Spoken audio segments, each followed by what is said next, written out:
इस इलेक्शन को बचाइए। यहाँ पर जो टपरिंग है, मतलब जो ईवीएम की सुरक्षा है, वो आपकी जिम्मेदारी है। एक एक चीज़ों को यहाँ पर आपको देखना है। और साथ ही साथ ममता बनर्जी डायरेक्टली जो स्ट्रांग रूम होता है, डोंट वरी, मैं आपको बताऊंगा इसके बारे में। वो डायरेक्टली वहाँ पर चली गई लेट नाइट। 4 घंटे से ज़्यादा वो वहाँ पर थी। और इसी की वजह से ये सारी चीज़ें जो हो रही थी, क्योंकि अभी टीएमसी पावर में ही है, इसको देखते हुए यहाँ पर स्ट्रिक्ट एक्शन भी लिया गया। बताया गया कि और ज़्यादा मॉनिटरिंग की जा रही है ताकि कोई भी कंप्लेंट यहाँ पर ना आ सके। ओवरऑल अगर आप देखोगे तो ममता बनर्जी यहाँ पर ये आरोप लगा रही है कि ईवीएम के साथ टेम्परिंग हो सकती है। अगेन वही जो वोट चोरी वाला मामला है, वो भी अब यहाँ पर आगे खड़ा कर रही है।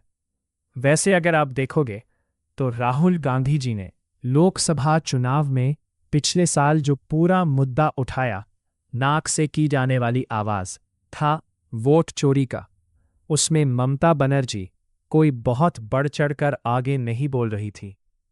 उनका कहना था कि हाँ, यहाँ पर कुछ चीज़ें होनी चाहिए ठीक से। लेकिन इस बार क्योंकि वेस्ट बंगाल में इलेक्शन है, वो भी यहाँ पर वोट चोरी को लेकर सवाल खड़े कर रही हैं। और उनका बेसिकली यही कहना है कि स्ट्रांग रूम्स को अच्छे से मॉनिटर किया जाए। टीएमसी के जो वर्कर्स हैं, उनको लगातार यहाँ पर प्रेस कर रही थी। और साथ ही साथ ये इम्पॉर्टेंट इसलिए हो जाता है क्योंकि ये आरोप बेसिकली काउंटिंग डेज के जस्ट पहले लगाया जा रहा है। तो कहीं ना कहीं एक जो डिस्ट्रस्ट होता है ना रिजल्ट में, उसको क्रिएट करने की शायद कोशिश की जा रही है। कहीं जो भी है, इलेक्शन कमीशन का वैसे मैं आपको बता दूं, रिस्पॉन्स आया, इलेक्शन कमीशन ने टोटली इसको डिनाई कर दिया है। कहा है कि कुछ पोस्टल बैलेट को लेकर सवाल खड़े किए जा रहे थे, लेकिन वो रूटीन चीज़ें होती हैं। क्या है ना कि अब ईवीएम तो प्रॉपर तरीके से लॉक करके रख दिया जाता है। अब पोस्टल बैलेट आप सब जानते होंगे कि जो मान लो ऑफिशियल्स हो गए, जो उस दिन वोट नहीं कर सकते, तो वो पेपर में वोटिंग करते हैं।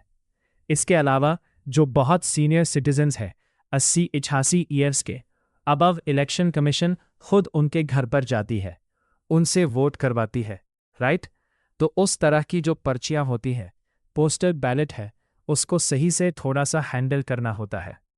तो यहाँ पर इलेक्शन कमीशन का ये कहना है कि देखो, यहाँ पर ईवीएम का तो कोई सवाल ही नहीं खड़ा होता, वो प्रॉपर तरीके से स्टोर करके रखा हुआ है।